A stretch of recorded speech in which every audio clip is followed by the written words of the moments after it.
El Señor te reprenda.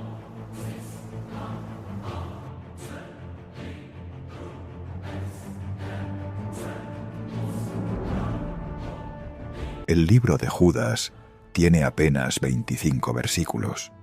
Es una de las cartas más breves del Nuevo Testamento. Y en uno solo de esos versículos, el versículo 9, aparece una escena que ha generado preguntas durante siglos. Judas escribe que el arcángel Miguel, cuando contendía con el diablo disputándole el cuerpo de Moisés, no se atrevió a proferir juicio de maldición contra él. En lugar de eso, dijo: «El Señor te reprenda». Una sola frase, sin detalles sobre el lugar, sin explicación sobre el motivo de la disputa, sin descripción del resultado. Judas menciona aquel acontecimiento como si sus lectores ya lo conocieran y continúa inmediatamente con su argumento. Entonces surge la pregunta: ¿por qué el diablo disputó por el cuerpo de Moisés? Deuteronomio 34 registra con claridad la muerte del profeta. Moisés murió en la tierra de Moab.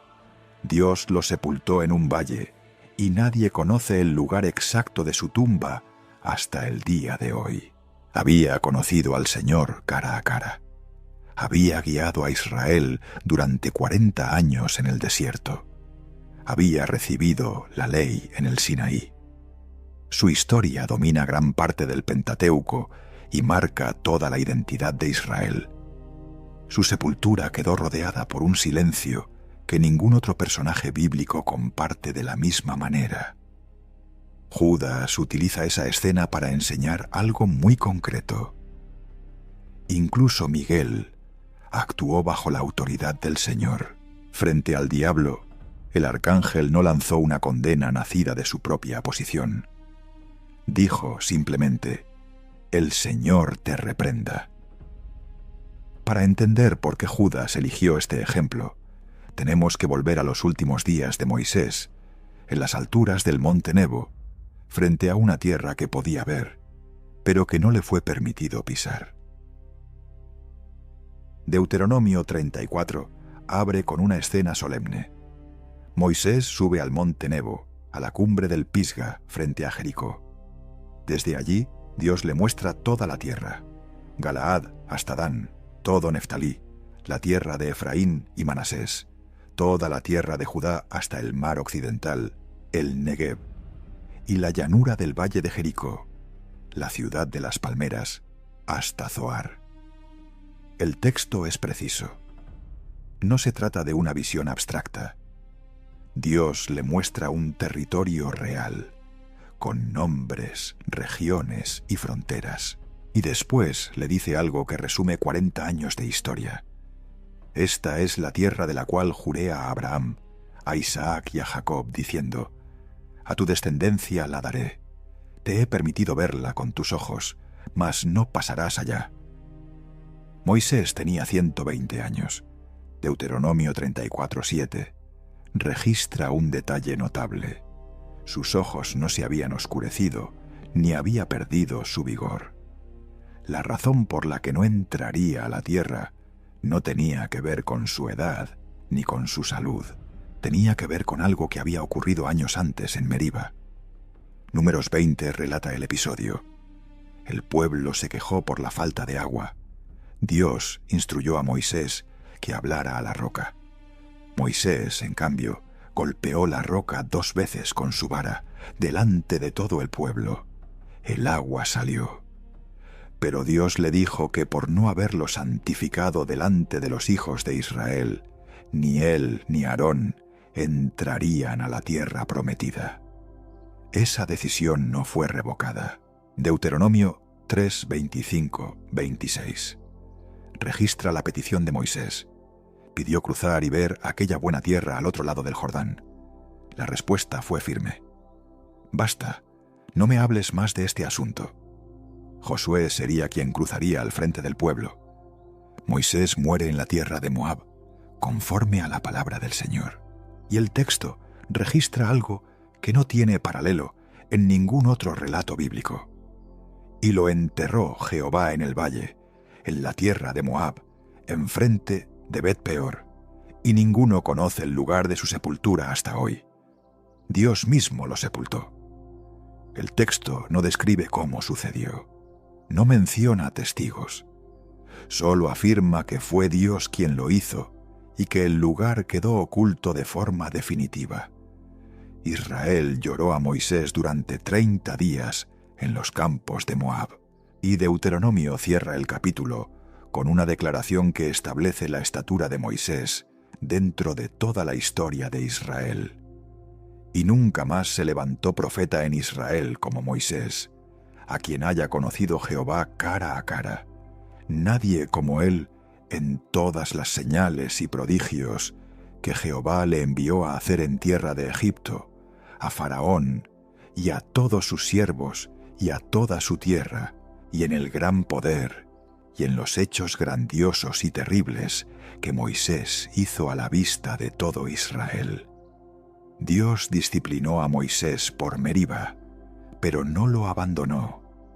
Lo llevó al monte, le permitió ver la tierra, y cuando murió, se encargó personalmente de su cuerpo. La disciplina y el cuidado coexistieron hasta el final.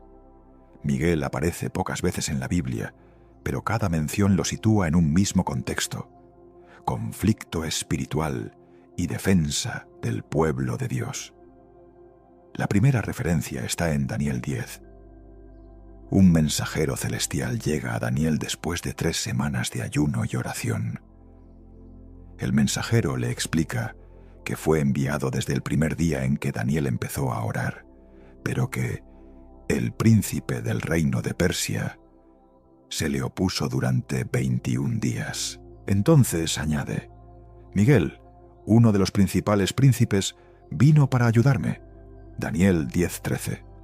La expresión «uno de los principales príncipes» indica que Miguel ocupa una posición de alta autoridad dentro del orden celestial. Más adelante, en Daniel 10:21, el mensajero dice: «No hay quien me ayude contra ellos, sino Miguel vuestro príncipe». La palabra «vuestro» vincula a Miguel directamente con el pueblo de Daniel, con Israel. En Daniel 12:1, Miguel aparece nuevamente, esta vez en un contexto de crisis futura. En aquel tiempo se levantará Miguel, el gran príncipe que está de parte de los hijos de tu pueblo, y será tiempo de angustia, cual nunca fue desde que hubo gente hasta entonces. Miguel es descrito como quien se levanta a favor de Israel en el momento de mayor dificultad. El libro de Daniel presenta algo que rara vez aparece con tanta claridad en las Escrituras: una dimensión de conflicto espiritual que transcurre en paralelo a los acontecimientos humanos. El mensajero fue enviado, encontró resistencia de un poder espiritual y Miguel intervino. Daniel no recibe una explicación completa de cómo funcionan esas dinámicas. El texto le permite ver que existen, pero no las desarrolla en detalle. Judas 9 introduce un título que no aparece en Daniel: el arcángel Miguel. Es la única vez en toda la Biblia donde Miguel recibe explícitamente el título de arcángel. La palabra griega archangelos combina arché, autoridad, primacía, con ángelos, mensajero. El término señala una posición de autoridad dentro del orden angelical. El Nuevo Testamento usa la palabra arcángel solamente 2 veces, en Judas 9 y en 1 Tesalonicenses 4:16. Pablo escribe que el Señor descenderá del cielo con voz de mando, con voz de arcángel y con trompeta de Dios. El pasaje no nombra a Miguel directamente, aunque la tradición ha asociado esa voz con él. La última referencia bíblica a Miguel aparece en Apocalipsis 12:7-8. Después hubo una gran batalla en el cielo. Miguel y sus ángeles luchaban contra el dragón, y luchaban el dragón y sus ángeles, pero no prevalecieron, ni se halló ya lugar para ellos en el cielo. Aquí Miguel lidera un ejército celestial en combate directo contra Satanás. El patrón que emerge de estos textos es consistente. En Daniel, Miguel defiende a Israel contra poderes espirituales que se oponen. En Apocalipsis, lucha contra el dragón. En Judas, disputa con el diablo por el cuerpo de Moisés. Su función es siempre la misma: confrontar al enemigo en defensa del propósito de Dios. Pero un elemento atraviesa todas estas menciones. Miguel no actúa como una figura independiente. En Daniel, viene como respuesta a la oración. En Apocalipsis, la victoria se atribuye finalmente a la sangre del Cordero y a la palabra del testimonio de los creyentes. Apocalipsis 12:11. En Judas, Miguel no pronuncia juicio por su propia cuenta. Apela a la autoridad de Dios. Miguel pelea, pero la victoria pertenece a Dios. Esa distinción es exactamente la que Judas quiere que sus lectores comprendan. Judas no escribió su carta para contar la historia de Miguel y Satanás. La mencionó porque la necesitaba para un argumento urgente. En el versículo 3, Judas explica que tenía intención de escribir sobre la salvación que compartían con sus lectores, pero se vio obligado a cambiar de enfoque. Algo estaba ocurriendo en las comunidades a las que se dirigía que requería una advertencia directa. El versículo 4 identifica el problema. Algunos hombres han entrado encubiertamente, los que desde antes habían sido destinados para esta condenación, hombres impíos que convierten en libertinaje la gracia de nuestro Dios y niegan a Dios el único soberano y a nuestro Señor Jesucristo. La expresión «han entrado encubiertamente» indica que estos maestros no llegaron anunciando una doctrina abiertamente contraria. Se infiltraron, estaban dentro de la comunidad, participando de las reuniones y enseñando con apariencia de legitimidad. El peligro no venía de fuera, sino de dentro. Judas construye su advertencia con una serie de ejemplos tomados de la historia bíblica. Menciona a los israelitas que fueron liberados de Egipto, pero perecieron en el desierto por incredulidad. Menciona a los ángeles que no guardaron su dignidad, sino que abandonaron su propia morada. Menciona a Sodoma y Gomorra. Después, en el versículo 11, añade 3 comparaciones más: el camino de Caín, el error de Balaam y la rebelión de Coré. Cada ejemplo apunta en la misma dirección. Quienes recibieron una posición y la despreciaron, enfrentaron consecuencias reales. En el versículo 8, Judas describe directamente a estos falsos maestros. De la misma manera, también estos soñadores contaminan la carne, rechazan la autoridad y blasfeman de las potestades superiores. La palabra griega, que se traduce como potestades superiores o glorias, doxas, se refiere a seres o realidades del orden celestial. Estos hombres hablaban con desprecio de aquello que pertenecía a una esfera espiritual que no comprendían. Ahí es donde Judas introduce la figura de Miguel. El contraste es directo. Estos maestros blasfeman sin temor de realidades espirituales. Miguel, con toda su autoridad como arcángel, no se atrevió a pronunciar juicio por su propia cuenta, ni siquiera contra el diablo. Si el arcángel, el defensor de Israel, el guerrero de Apocalipsis, reconoció que esa autoridad le pertenecía solo a Dios, ¿qué dice eso sobre hombres que se atrevían a hablar con arrogancia de realidades que ni siquiera comprendían? Judas cierra el contraste en el versículo 10. Pero estos blasfeman de cuantas cosas no conocen, y en las que por naturaleza conocen, se corrompen como animales irracionales. La mención de la disputa entre Miguel y Satanás no es un paréntesis ni una anécdota, es el centro del argumento de Judas. Los ejemplos anteriores preparan el terreno. La historia de Miguel lo sostiene. Las comparaciones posteriores lo refuerzan. Todo en la carta gira alrededor de esta verdad. Hay un orden de autoridad que estos hombres estaban despreciando, y el resultado de esa arrogancia no sería diferente al de Caín, Balaam o Coré. Judas 9 registra: pero cuando el arcángel Miguel contendía con el diablo, disputándole el cuerpo de Moisés, no se atrevió a proferir juicio de maldición contra él, sino que dijo: «El Señor te reprenda». El versículo no indica cuándo ocurrió esta disputa, dónde tuvo lugar, ni cuánto duró. No relata los argumentos de Satanás. No describe lo que sucedió después. Judas no necesitaba esos detalles para su argumento y no los ofreció. Lo que sí queda claro es el objeto de la contienda: el cuerpo de Moisés. No su alma, no su legado, no su memoria, su cuerpo, el mismo que Dios había sepultado en un lugar desconocido. ¿Por qué Satanás lo reclamaría? La Biblia no ofrece una respuesta explícita, pero hay elementos dentro de las propias Escrituras que permiten considerar algunas posibilidades. La primera tiene que ver con el papel de Satanás como acusador. Apocalipsis 12:10 lo identifica como el acusador de nuestros hermanos, el que los acusaba delante de nuestro Dios día y noche.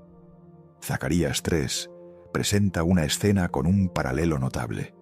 El sumo sacerdote Josué está de pie delante del ángel del Señor, vestido con ropas viles, y Satanás está a su mano derecha para acusarlo. La respuesta del ángel del Señor es casi idéntica a la de Miguel en Judas: «Jehová te reprenda, oh Satanás. Jehová, que ha escogido a Jerusalén, te reprenda». En Zacarías, Satanás acusa a un sacerdote de Dios. En Judas, disputa el cuerpo de un profeta de Dios. La dinámica es similar. Satanás busca usar la falta humana como argumento contra el propósito divino. Es posible que Satanás haya presentado alguna acusación contra Moisés. Moisés mató a un egipcio, Éxodo 2:12 lo registra, y desobedeció a Dios en Meriba. Si Satanás opera como acusador, podría haber argumentado que Moisés, por sus faltas, no merecía la protección que Dios le estaba dando, incluso después de la muerte.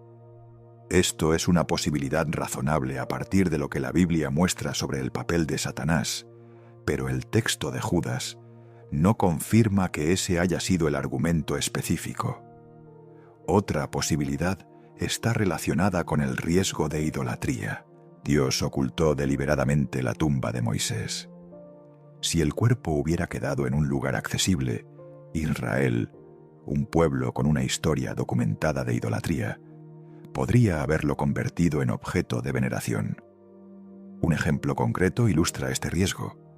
En 2 Reyes 18:4, el rey Ezequías destruyó la serpiente de bronce que Moisés había fabricado por orden de Dios en el desierto, según Números 21, porque los israelitas le quemaban incienso. Un instrumento que Dios usó para sanar se transformó con el tiempo en un ídolo. Si eso ocurrió con una pieza de bronce, la tumba del hombre que habló con Dios cara a cara habría representado una tentación aún mayor.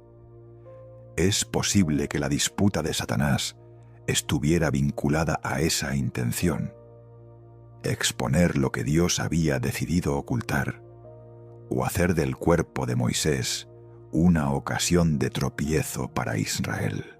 Esta interpretación tiene coherencia con la decisión de Dios de esconder la tumba, pero Judas no especifica los motivos de Satanás. Existe también una tradición judía antigua, conservada parcialmente, en un texto conocido como la Asunción de Moisés o Testamento de Moisés, que habría contenido una versión más detallada de este episodio. De ese documento solo sobreviven fragmentos, y la sección que habría narrado la disputa no se conservó de forma completa. Lo que puede afirmarse es que Judas, al incluir este relato en su carta inspirada, le otorga autoridad canónica. La procedencia de la tradición no resta peso al uso que Judas hace de ella. Lo que el versículo establece con claridad es que hubo una contienda real entre Miguel y el diablo por el cuerpo de Moisés. Miguel evitó pronunciar una condena por cuenta propia y apeló directamente al juicio del Señor. Judas no explica cómo terminó aquella disputa. Entre las posibilidades que vimos, ¿cuál te parece más coherente con el texto bíblico? ¿Satanás intentaba acusar a Moisés por sus faltas o buscaba convertir su cuerpo en una ocasión de idolatría para Israel? Déjalo en los comentarios. Judas no confirma ninguna de las dos explicaciones, pero quiero saber cómo entiendes este pasaje. Las palabras que Miguel pronunció frente al diablo merecen atención por lo que dicen y por lo que no dicen. Miguel no maldijo a Satanás, no lo amenazó, no pronunció sentencia. Dijo: «El Señor te reprenda». En el griego de Judas, la expresión es epitimesa y soi Kyrios. Es la misma construcción que aparece en Zacarías 3:2, donde el ángel del Señor responde a la acusación de Satanás contra Josué, con palabras prácticamente idénticas. En ambos casos, quien habla no ejerce autoridad por cuenta propia, la remite a Dios. Judas usa una expresión que merece ser observada con cuidado. No se atrevió a proferir juicio de maldición. La palabra griega tolmao, traducida como atreverse, no implica miedo en el sentido de temor cobarde. Indica que Miguel reconoció un límite.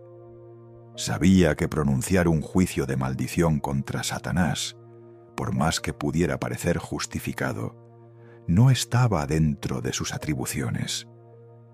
Esa autoridad le pertenece exclusivamente a Dios. La segunda carta de Pedro ofrece un paralelo directo. En 2 Pedro 2, 10 o 11, Pedro habla de personas que desprecian el señorío y no temen decir mal de las potestades superiores. Luego añade: mientras que los ángeles, que son mayores en fuerza y en potencia, no pronuncian juicio de maldición contra ellas delante del Señor. Pedro no está defendiendo a los seres caídos. Está señalando que incluso los ángeles, con todo su poder, respetan un orden de autoridad que estos hombres arrogantes ignoran. El contraste que Judas construye es claro. Los falsos maestros hablan con desprecio de realidades espirituales que no comprenden.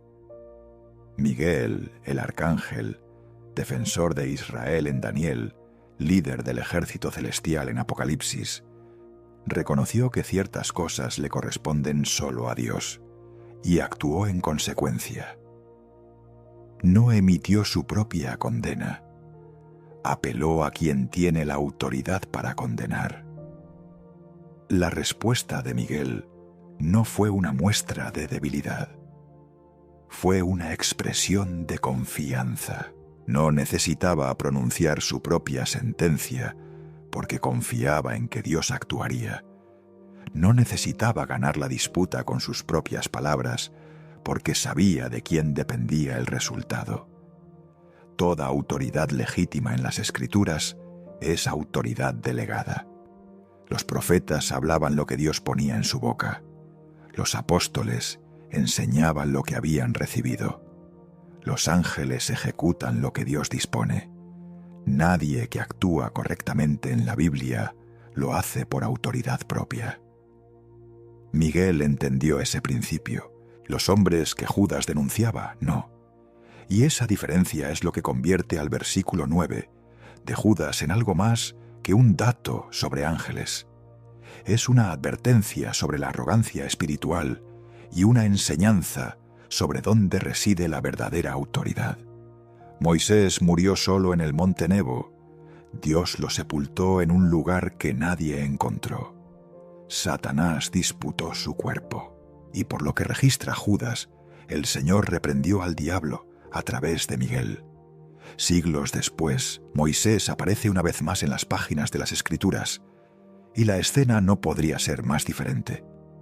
Mateo 17, 1-3 relata que Jesús subió a un monte alto con Pedro, Santiago y Juan. Allí fue transfigurado delante de ellos. Su rostro resplandeció como el sol. Sus vestiduras se hicieron blancas como la luz, y aparecieron junto a él dos figuras, Moisés y Elías, hablando con él. Lucas 9:30-31 añade un detalle. Moisés y Elías aparecieron rodeados de gloria, y hablaban con Jesús acerca de su partida, que iba a cumplirse en Jerusalén. El hombre cuyo cuerpo fue disputado por Satanás aparece en gloria, conversando con el Hijo de Dios sobre el acontecimiento central de la redención. La Biblia no traza una conexión explícita entre la disputa de Judas 9 y la transfiguración. No explica qué sucedió con Moisés entre su muerte en Moab y esa aparición. Pero lo que los dos episodios permiten observar, juntos, habla con fuerza. Judas afirma que el diablo disputó por el cuerpo de Moisés, aunque nunca revela el motivo de aquella contienda.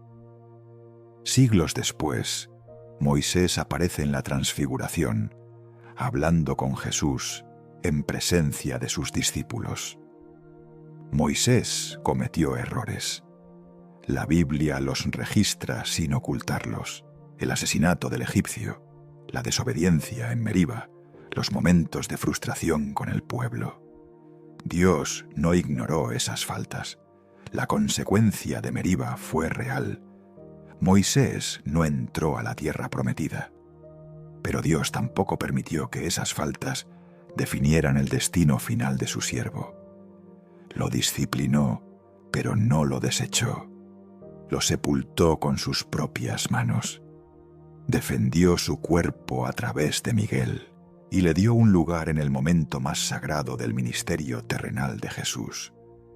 Judas escribió una sola frase sobre la disputa entre Miguel y Satanás. No dio detalles sobre el lugar, el momento ni el argumento del diablo. No describió el desenlace. Pero esa frase contiene una verdad que recorre toda su carta y buena parte de las Escrituras. La autoridad le pertenece a Dios, y quienes lo entienden actúan de forma diferente a quienes no lo entienden. Miguel lo entendió, con toda su fuerza, con todo su rango, con toda su historia de combate espiritual, desde las batallas de Daniel hasta la guerra de Apocalipsis. Eligió no pronunciar su propia sentencia. Dijo: «El Señor te reprenda». Confió en la autoridad de Dios para resolver aquella contienda. Los falsos maestros denunciados por Judas actuaban de otra manera. Hablaban con desprecio de realidades que los sobrepasaban. Judas mostró que ese camino de arrogancia conducía al mismo destino de Caín, Balaam y Coré. La historia de Moisés, desde su muerte en Moab hasta su aparición en el monte de la Transfiguración, muestra que su muerte no fue su última aparición dentro del relato bíblico.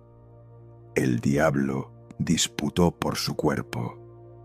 Miguel respondió apelando a la autoridad del Señor. Siglos después, Moisés apareció en gloria junto a Jesús, hablando sobre su partida, que iba a cumplirse en Jerusalén.